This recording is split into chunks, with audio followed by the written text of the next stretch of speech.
श्री अष्टानिका नंदीश्वर व्रत कथा। बंदो पांचो परम गुरु 24 जिन राज, अष्टानिका व्रत की कहूँ कथा सभी सुख काज। जम्बूद्वीप के भरत क्षेत्र संबंधित आर्यखंड में अयोध्या नाम का एक सुंदर नगर है। वहाँ हरिसेन नाम का चक्रवर्ती राजा अपनी गंधर्वश्री नाम की पटरानी सहित न्यायपूर्वक राज्य करता था। एक दिन वसंत ऋतु में राजा नगर जनों तथा अपनी 96,000 रानियों सहित वन क्रीड़ा के लिए गया। वहाँ निरापद स्थान में एक स्फटिक शिला पर अत्यंत क्षीण शरीरी महातपस्वी परम दिगंबर अरिजय और अमितजय नाम के चारण मुनियों को ध्यान रूप देखे। सो राजा भक्ति पूर्वक नीच वाहन से उतरकर पटरानी आदि समस्त जनों सहित श्री मुनि के निकट बैठ गया और सविनय नमस्कार कर धर्म का स्वरूप सुनने की अभिलाषा प्रकट करता हुआ मुनिराज सब ध्यान कर चुके तो धर्मवधि दी और पश्चात धर्मोपदेश करने। मुनिराज बोले, राजा सुनो, संसार में कितने लोग गंगा दी नदियों में नहाने को कोई कंदमूला दी, भक्षण को कोई पर्वत से पढ़ने में, कोई गया में श्रद्धा दी, पिंडदान करने में कोई ब्रह्मा विष्णु शिवादि की पूजा करने में, काल भैरव भवानी काली आदि देवियों की उपासना में धर्म मानते हैं, अथवा नव ग्रहादि को के जप कराने और मस्त सांडो सदृश को तपस्वियों आदि को दान देने में कल्याण होना समझते हैं। परंतु यह सब धर्म नहीं है और न इससे आत्महित होता है, किंतु केवल मिथ्यात्व की वृद्धि होकर अंत संसार का कारण बंद ही होता है।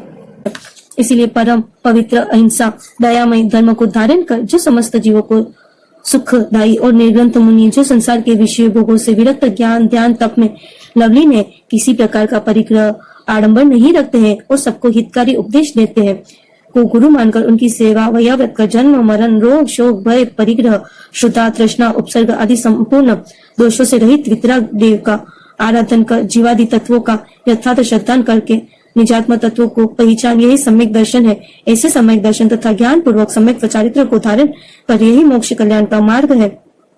सातों व्यसनों का त्याग, अष्टमूल गुण धारण, पंचाणु व्रत पालन इत्यादि ग्रह स्थानों का चारित्र है और सर्व प्रकार आरंभ परिग्रह रहित 12 प्रकार का तप करना, पंच महाव्रत पंच समिति 3 गुप्ती आदि का धारण करना, 128 मूल गुणों सहित मुनियों का धर्म है, चारित्र है। इस प्रकार धर्मोपदेश सुनकर राजा ने पूछा, प्रभु मैंने ऐसा कौन सा पुण्य किया है जिसे यह इतनी बड़ी विभूति मुझे प्राप्त हुई है। तब श्री गुरु ने कहा कि इसी अयोध्या नगरी में कुबेर दत्त नामक वैश्य और उनकी सुंदरी नाम की पत्नी रहती थी। उसके गर्भ से श्री वर्मा, जय कीर्ति और जयचंद ये 3 पुत्र हुए। सो श्री वर्मा एक दिन मुनिराज को वंदना करके 8 दिन का नंदीश्वर व्रत किया और उसे बहुत काल तक यथाविधि पालन कर आयु के अंत में संन्यास मरण किया, जिससे प्रथम स्वर्ग में मनोधिक देव हुआ। वहाँ असंख्यात वर्षों तक देवोचित सुख भोग कर आयु पूर्ण जया। सो अयोध्या नगरी में नाई और सत्यप्रिय राजा चक्रबाहु की रानी विमला देवी के गर्भ से तू हरिशेन नाम का पुत्र हुआ है और तेरे नंदीश्वर व्रत के प्रभाव से यह निधि 14 रत्न 96,000 रानी आदि चक्रवर्ती विभूति यह 6 खंड का राज्य प्राप्त हुआ है। और तेरे दोनों भाई जय कीर्ति और जयचंद भी श्री धर्मगुरु के पास से श्रावक के 12 व्रतों सहित युक्त नंदीश्वर व्रत पालकर आयु के अंत में समाधि मरण करके स्वर्ग में महदिक देव हुए थे। सो वहां से चलकर हस्तिनापुर में विमल नाम वैश्य की साध्वी सती लक्ष्मीमती के गर्भ से अरिंजय अमितजय नाम के दोनों पुत्र हुए। सो वे दोनों भाई हम ही है।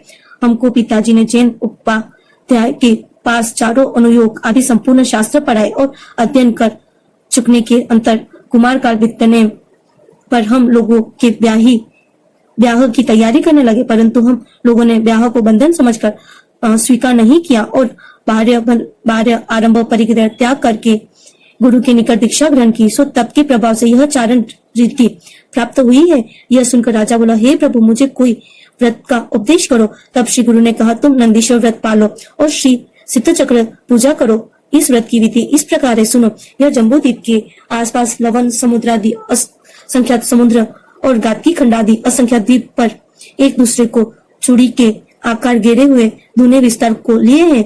उन सब द्वीपों में जम्बूद्वीप नाभिवत सबके मध्य है। सो जम्बूद्वीप को आदि लेकर जो गाती खंड पुष्करवर, वारुणीवर, श्रीरवर, वृतवर, इक्षुवर और नंदीश्वर द्वीप में प्रत्येक दिशा में एक अंजनगिरी, 4 दधिमुख और प्रतिकर, इस प्रकार 13 पर्वत है। चारों दिशाओं को मिलकर सब 52 पर्वत हुए।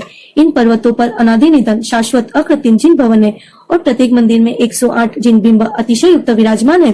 यह जिन बिंब 500 धनुष ऊंचे है वहाँ इंद्रादि देव जाकर नित्य प्रति भक्ति पूर्वक पूजा करते हैं, परंतु मनुष्य का गमन नहीं होता है। इसलिए मनुष्य उन चैत्यालों की भावना अपने अपने स्थायी चैत्यालों में ही पाते हैं और नंदीश्वर दीप का मंडल मानकर वर्ष में 3 बार कार्तिक, फाल्गुन और आषाढ़ मास के शुक्ल पक्षों में ही अष्टमी से पूनम तक 8 अभिषेक करते हैं और 8 दिन व्रत भी करते हैं, अर्थात सुती सातम से धारण करने के लिए नहा कर प्रथम जिनेन्द्र देव का अभिषेक पूजा करे, फिर गुरु के पास अथवा गुरु न हो तो जिन बिंब के सम्मुख खड़े होकर व्रत का नियम करे, साथ में मणिमा तथा ब्रह्मचर्य रखे, सातम को एकाशन करे, भूमि पर शयन करे, सचित पदार्थों का त्याग करे, आठम को उपवास करे, रात्रि जागरण करे, मंदिर में मंडल मानकर अष्ट द्रव्यों से पूजा और अभिषेक करे, पंचमेरु की स्थापना कर पूजा करे, 24 तीर्थंकरों की पूजा, जयमाला पढ़े, नंदीश्वर कथा सुने और ओम नंदीश्वर संज्ञाय नमः इस व्रत की 108 बार जाप करे।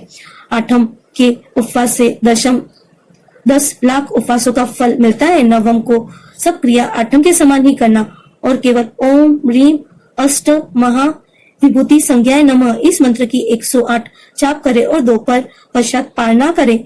इस दिन 10,000 उपवासों का फल होता है। दशमी के दिन भी सब क्रिया आठम के समान ही करे। ओम ह्रीम त्रिलोक सार संज्ञाय नमः इस मंत्र की 108 जाप करे और केवल पानी और भात खावे। इस दिन के व्रत का फल 60 लाख उपवासों के समान होता है। 11 के दिन भी सब क्रिया आठम के समान करे। सिद्ध चक्र की त्रिकाल पूजा करे और ओम ह्रीम चतुर्मुख संज्ञाय नमः इस मंत्र की 108 बार जाप करे और उनोदर अल्प भोजन करे। इस दिन के व्रत से 50 लाख उपवास का फल होता है।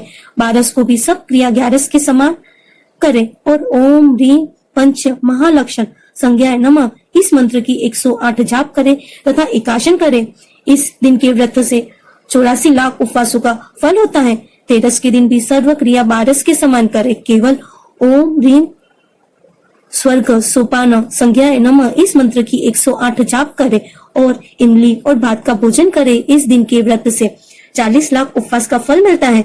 14 के दिन सब क्रिया ऊपर के समान ही करे और ओम ह्रीम सिद्ध चक्राय नमः इस मंत्र की 108 जाप करे तथा तृण सूखा साग आदि शुद्ध हो तो उसके साथ अथवा पानी के साथ भात खावे। इस दिन के व्रत का फल 1 करोड़ उपवास का फल होता है।